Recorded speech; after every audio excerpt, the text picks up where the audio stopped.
మాట ఇచ్చినాక మడమ తిప్పొద్దు, మనసు మారొద్దు. అన్నిటికి మించి లీడర్ సాబులు మాట తప్పిర్రంటే మాత్రం ఇక మార్పుకు తయారుగా ఉండాలి. ఎందుకంటే పబ్లిక్కే వాళ్ళ కథను మార్చేస్తారు. అందుకే ఇవాళ రేపు లీడర్లు కూడా హుషారైనరు. జర్ర తిప్పలైనా సరే ఏదో తీరుగా ఇచ్చిన మాట నిలబెట్టుకుంటుర్రు. ఇక చూడుర్రి, ఏపీలో పెద్ద సారు కాకపోతే చిన్నసారు, చిన్నసారు కాకపోతే పెద్ద సారు, తాపకొకళ్ళు ఏదో ఒక కార్యం పెట్టుకుంటుర్రు.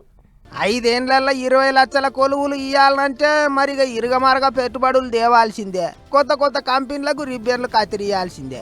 గిట్లనే ఉన్నది ఇప్పుడు ఏపీలో సర్కారు వాళ్ళ రూవాడి.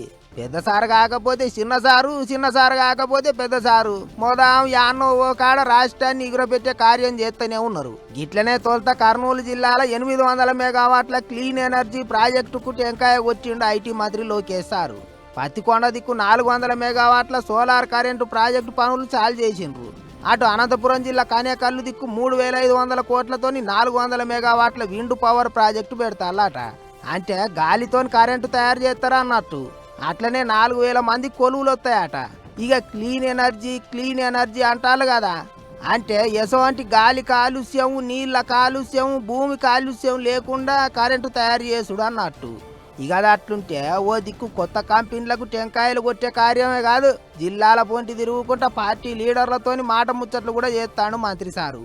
ఇట్లనే కర్నూలు జిల్లాలో ఉన్న ఆదోనిని జిల్లాను చేయాలి అని శానొద్దుల సంది అటు దిక్కు లీడర్లు పబ్లిక్ అడుగుతారు కదా, అందుకే దొరికిండు కదా అని సారును గట్టిగానే పట్టుకుంటారు అటు దిక్కోళ్ళు.